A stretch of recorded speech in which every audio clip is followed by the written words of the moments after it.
Hi, Bill Collins here, Interstate Truck Driving School of South St. Paul, Minnesota, with our latest CDL safety tips. Actually, I have a bone to pick with the trucking industry, at least some parts of it.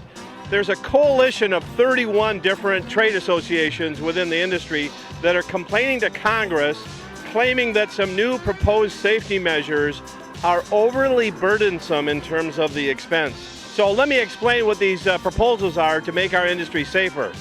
One is to require installation of front side and rear underride guards on all trailers with a GVW that exceeds 10,000 pounds.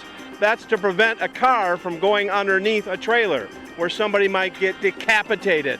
I think that's a pretty good rule that we should implement in all of our new vehicles. The other three are the Large Truck Safe Operating Speed Act, which would require trucks over 26,000 pound GVW to be limited to 65 miles an hour. Drivers, you don't need to go over 65 miles an hour. I know the speed limits are high out in Wyoming and Montana and Texas, but first of all, you're wasting fuel doing it, but more importantly, you're exceeding the tire safety speeds.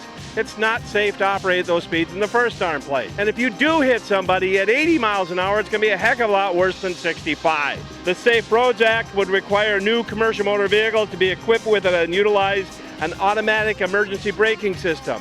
I have that on my wife's car. You know why? Because I care about her, and I care about the other people on the road. So I'm willing to spend the money on an automobile that has adaptive cruise control and braking devices to keep my wife safe and everybody else. Come on, let's do the right thing here. And then lastly, increasing the liability insurance for the trucking companies up to $4.9 million. What in the Sam heck is the problem with increasing insurance liability limits if you don't have accidents?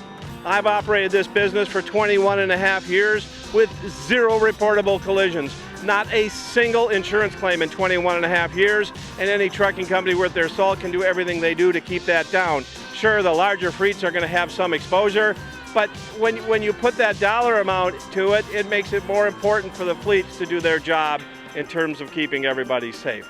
I am supportive of these four bills, these 31 coalitions that are complaining that it's too expensive. You got your priorities wrong as far as I'm concerned. I'm Bill Collins, Interstate Truck Driving School of South St. Paul, Minnesota. Have a good day. More important, have a safe day.